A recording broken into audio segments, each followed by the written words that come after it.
आज हम लोग 10th साइंस में यूपी बोर्ड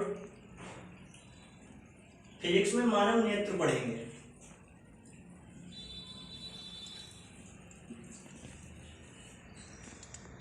मानव नेत्र। आइए देखते हैं बच्चों, मानव नेत्र जैसे कैमरा नहीं होता है, कैमरा एक प्रकाशिक यंत्र होता है। कैमरे की भांति मानव नेत्र भी हमारा एक प्रकाशिक यंत्र है जो कैमरे की भांति ही व्यवहार करता है। इसकी सहायता से हम दूर तथा पास की वस्तुएं देखते हैं। तो मानव नेत्र हमारा कैमरे की भांति व्यवहार करने वाला एक ऐसा प्रकाशिक यंत्र होता है जिसकी सहायता से हम दूर तथा पास की वस्तुओं को स्पष्ट रूप से देखते हैं। इसका हमारे बोर्ड परीक्षा में पूरा सचित्र इसका वर्णन आता है, तो हम आपको इसका एक आसान ट्रिक से चित्र बनाना सिखाते हैं। सबसे पहले आप इस प्रकार से बिल्कुल आधे चंद्रमा जैसा फिगर बना दें। ठीक है, सबसे पहले आप आधे चंद्रमा जैसा फिगर बना दें। फिर आप यहाँ से ऊपर से इस प्रकार यहाँ लाएं और यहाँ पे आके छोड़ दें आके। फिर एक लाइन और बिल्कुल समान दूरी से लाएं और यहाँ पे छोड़ दें। फिर वही लाइन एक यहाँ से बिल्कुल इस प्रकार लाएं और यहाँ पे छोड़ दें आगे, और एक इधर से लाएं और यहाँ पे छोड़ दें। फिर यहाँ पे इस प्रकार से आप लोग एक डब्लू ऊपर के लिए बना दें और एक यहाँ से एक डब्लू नीचे के लिए बना दें, और इसे यहाँ से ले जाके यहाँ पे छोड़ दे जाके, और इसे यहाँ से ले जाके यहाँ पे छोड़ दे जाके। फिर इसे इस प्रकार आपको कर देना है।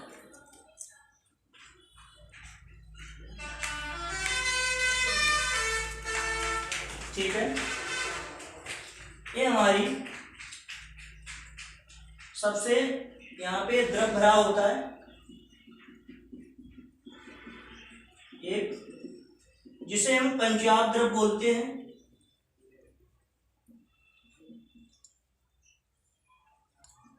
द्रव बोलते हैं।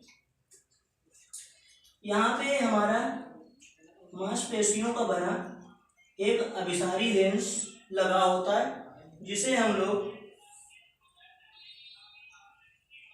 नेत्र लेंस बोलते हैं। ये मांसपेशियों का बना होता है। ये आइरस होता है, ये आइरिस होता है। ये सबसे ऊपर वाली श्वेत परत होती है, ये अपारदर्शी होती है।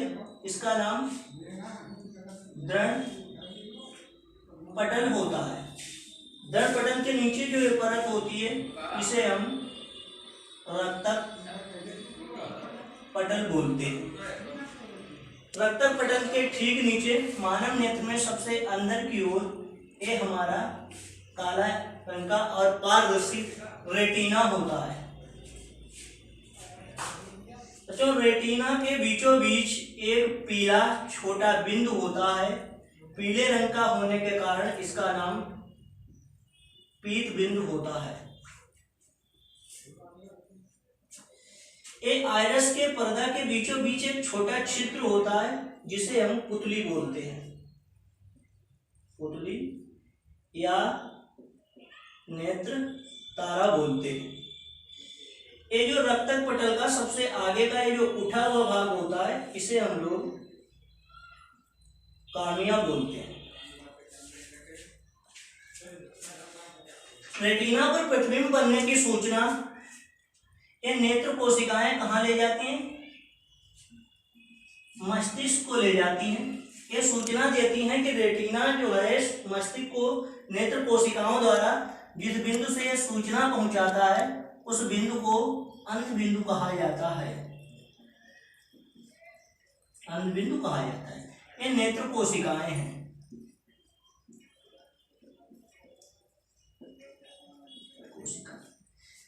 कार्निया के ठीक आगे एक पारदर्शी द्रव भरा होता है, नमकीन द्रव भरा होता है, जिसे जलीय द्रव कहा जाता है, जलीय द्रव कहा जाता है। और ये मानव नेत्र का हमारा कंप्लीट फिगर है। इसमें आपको ये बता दें कि जब रेटिना पर प्रतिबिंब बनता है तो ये सूचना नेत्र कोशिकाएं मस्तिष्क को पहुंचाती हैं कि जो रेटिना पे प्रतिबिंब बना है उसका रंग कैसा है, रूप कैसा है और आकार कैसा है। यहाँ पे जो प्रतिबिंब बनता है वो नेत्र लेंस यहाँ पे प्रतिबिंब रेटिना पे बनाता है, यहाँ प्रतिबिंब उल्टा होता है और हमें अनुभव के आधार पे सीधा दिखाई देता है। रेटिना पे जो प्रतिबिंब बनता है उनमें सबसे साफ प्रतिबिंब पीत बिंदु पे बनता है। रेटिना पे बनने वाले प्रतिबिंबों में सबसे साफ प्रतिबिंब पीत बिंदु पे बनता है। मानव नेत्र में प्रकाश सबसे पहले कार्निया में प्रवेश करता है, कार्निया के बाद जलीय द्रव, जलीय द्रव के बाद प्रकाश पुतली पे पहुंचता है। पुतली की एक विशेषता होती है, जितना कम प्रकाश होगा ये उतनी बड़ी हो जाएगी, जितना अधिक प्रकाश होगा ये उतनी ही छोटी हो जाएगी। अर्थात एक निश्चित तीव्रता का प्रकाश ही नेत्र लेंस तक पहुंचने देती है। इससे हमारा नेत्र लेंस खराब होने से बच जाता है। ये जितना नेत्र लेंस को एक निश्चित तीव्रता का प्रकाश ही चाहिए होता है, ये उतना ही प्रकाश नेत्र लेंस तक पहुंचने देती है। आइए देखते हैं। आप इस प्रकार फिगर आपका कंप्लीट हो गया। कोई भी डिफिनेशन आप दे सकते हैं। जो दंड पटल होता है, जो मानव नेत्र का सबसे श्वेत भाग होता है, ये काफी मजबूत होता है और अपारदर्शी होता है, इसके इधर उधर नहीं देखा जा सकता है। काफी मजबूत होने के कारण इस श्वेत भाग को ही दंड पटल कहा जाता है। आइए दंड पटल के सबसे आगे का उठा हुआ भाग जो काले रंग का पारदर्शी भाग होता है, इसे हम कार्निया कहते हैं। फिर हेडिंग बढ़ती है जलीय द्रव।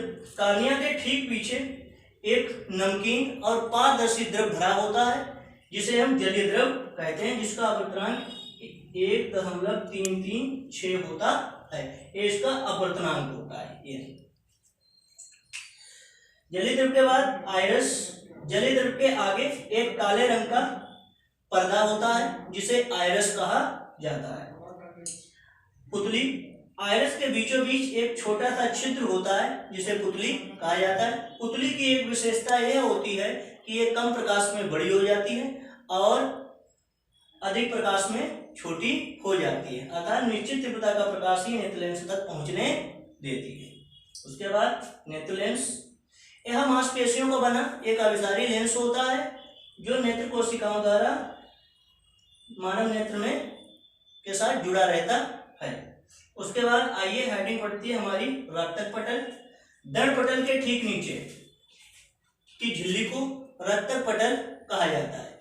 इसकी विशेषता यह होती है, मानव नेत्र में अंदर के प्रकाश को अवशोषित कर लेती है। मानव नेत्र के अंदर प्रकाश को अवशोषित कर लेती है और आंतरिक परावर्तन को रोकती है।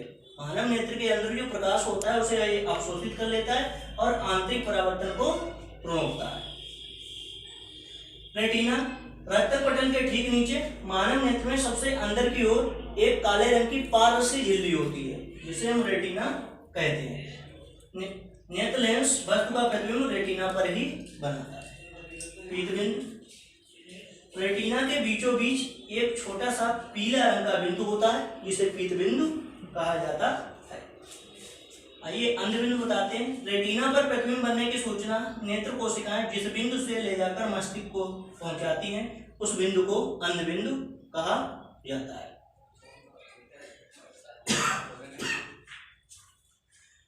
ये हमारा मानव नेत्र था बच्चों, कंप्लीट हुआ। इसमें यदि कोई प्रॉब्लम हो तो कमेंट बॉक्स में हमें जरूर बताएं। मैंने आपको अच्छे से समझाने की कोशिश की, आप इसे नोट कर लें और परीक्षा में आपका 4 नंबर के लिए इम्पोर्टेंट हो सकता है। धन्यवाद।